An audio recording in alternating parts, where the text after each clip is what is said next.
todos que nos acompanham, eu sou Isadora Teixeira, jornalista do Metrópolis, e hoje eu recebo aqui no estúdio da redação a coordenadora do Núcleo de Gênero do Ministério Público do Distrito Federal e dos Territórios, a promotora de justiça, Adalgisa Aguiar. Seja muito bem-vinda, doutora. Obrigada, Isadora. Boa tarde a todas e todos que nos escutam. Um prazer estar aqui e um prazer falar desse tema que é muito relevante, que são os direitos das mulheres nas festividades de carnaval. É isso mesmo, doutora. A gente, agora no carnaval, esse assunto volta muito à tona e é sempre bom a gente lembrar. Gostaria que a senhora enfatizasse até onde vai a brincadeira e onde começa a importunação e o constrangimento da mulher. Exatamente, Isadora. O carnaval é um período de alegria, não é período de violência e de importunação. Portanto, precisamos garantir que os direitos das mulheres sejam respeitados, a liberdade das mulheres e a autonomia das mulheres. Depois do não, qualquer ato é uma importunação. Então, qualquer situação que a mulher recuse, ela pode configurar o crime de importunação sexual. E esse crime de importunação sexual, muitas vezes, são beijos forçados, são toques inapropriados após a mulher dizer não, são encoxadas, são insistências físicas ou verbais após a recusa da mulher. Quaisquer dessas situações pode configurar, sim, o crime de importunação sexual ou, se causar um dano mais grave físico ou psicológico, pode até configurar a situação de um estupro de vulnerável, que tem uma pena elevada na nossa legislação. Doutora, desde o ano passado, aqui no Distrito Federal e também em outras localidades do Brasil, existem protocolos para orientar e também acolher as mulheres vítimas de violência nesses ambientes de festas, ambientes de bares, ambientes noturnos. Quais são esses protocolos e o que os proprietários desses locais devem observar para estar de acordo com a legislação? Realmente esses protocolos são novos, né? O protocolo no âmbito federal, que é o protocolo Não é Não, passou a ser previsto a partir de dezembro de 2023, mas no Distrito Federal temos o protocolo Por Todas Elas, desde o primeiro semestre de 2023. E o que é que esses protocolos protetivos para a mulher trazem? Medidas de prevenção e medidas de atuação imediata que locais e estabelecimentos de lazer e entretenimento devem observar para garantia do respeito e da segurança da mulher. Portanto, esse protocolo traz uma série de regras que o estabelecimento deve seguir para, em caso de acontecer realmente uma situação de importunação, essa mulher ser acolhida de forma humanizada, atendida com respeito, sem qualquer revitimização, que tenha um profissional designado, capacitado, treinado para fazer esse acolhimento à mulher e, eventualmente, direcioná-la à rede de proteção e a mesma às autoridades competentes para, se for o caso, assim, verificar o que aconteceu, registrar uma ocorrência, abrir uma investigação. Os estabelecimentos também têm que preservar o local de prova, né, para que, eventualmente, numa possível investigação, seja garantido que aquela situação vai ser esclarecida.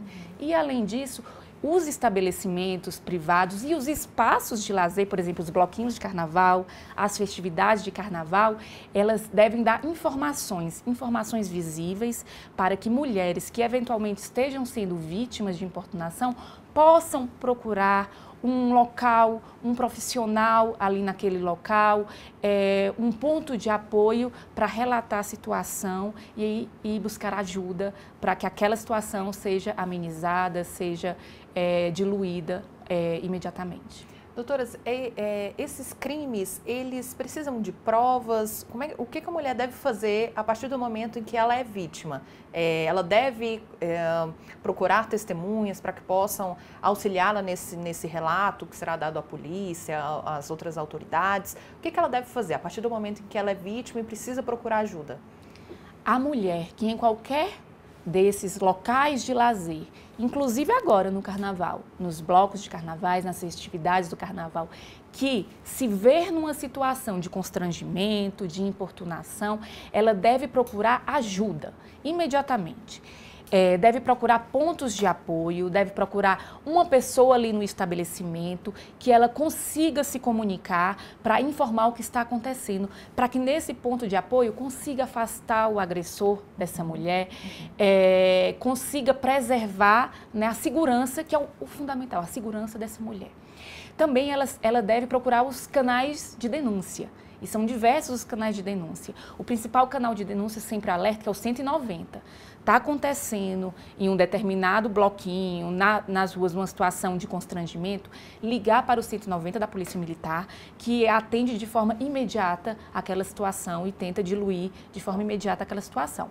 Mas temos outros canais de atendimento, como por exemplo o 127, que é da Ouvidoria das Mulheres do Ministério Público, que também recebe essas denúncias. Então a mulher deve procurar ajuda, seja uma ajuda local, presencial, seja fornecer, seja fazer essas ligações.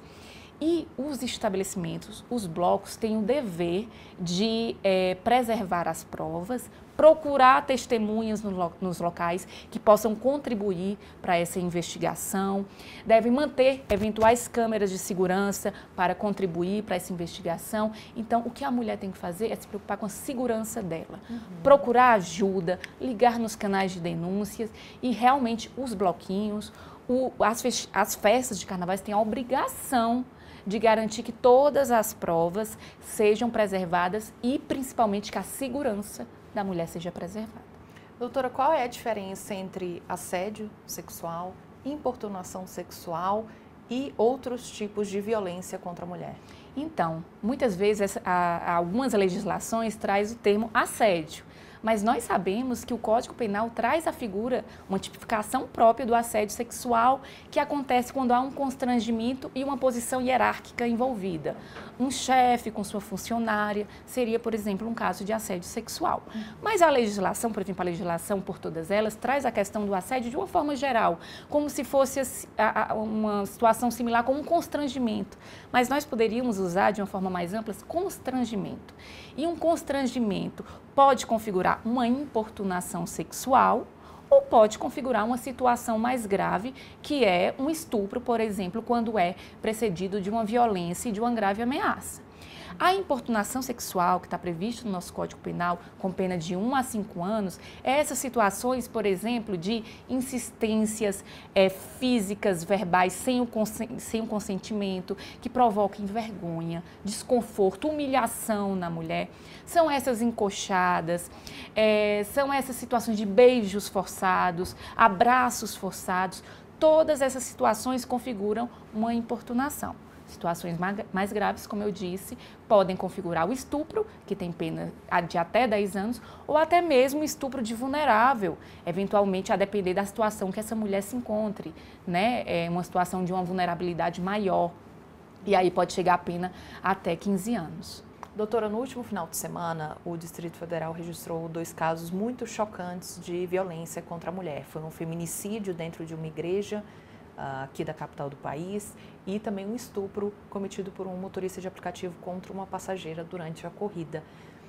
Por que até hoje a gente vê tantos casos como esses? Isadora, infelizmente, a discriminação e a violência contra a mulher, ela ainda, né, embora assim a gente possa dizer que está melhorando bastante, mas às vezes ela é naturalizada, né, por todo um histórico, por toda uma questão cultural, histórica que nós temos em relação a o que a gente fala, né, nos nossos estudos, relações de poder, de subordinação, que muitas vezes aconteceram até mesmo na própria legislação. Lembra quando nós tínhamos um Código Civil antigo que dizia que o chefe de família era o pai, era um homem, uma sociedade patriarcal?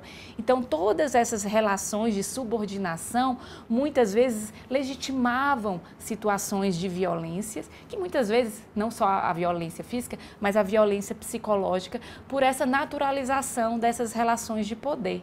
E, infelizmente, a gente ainda vê resquícios muito presentes na nossa sociedade, chegando até situações fatais, como é um feminicídio, que a gente fala, né, que são crimes de ódios, crimes contra a mulher, que realmente... E outros crimes, como crimes sexuais, né, exatamente por ver na mulher a situação de um objeto, de um não ser, mas de um objeto e que acaba por violar o seu corpo, a sua autonomia e a sua liberdade. Então, estamos quebrando esse paradigma de normalidade, de violências e discriminação contra a mulher, mas isso precisa ser cultural. A gente precisa promover ações educacionais nas escolas, nas universidades. Nós precisamos promover campanhas de capacitação como essa. Pediu para parar, parou. Depois de tudo, não tudo é importunação. Precisamos do apoio da imprensa, né, do apoio dos diversos órgãos, para que a gente possa levar essas mensagens de que a violência, qualquer forma de violência de gênero contra as mulheres, não é normal. Ótimo, doutora, muito obrigada.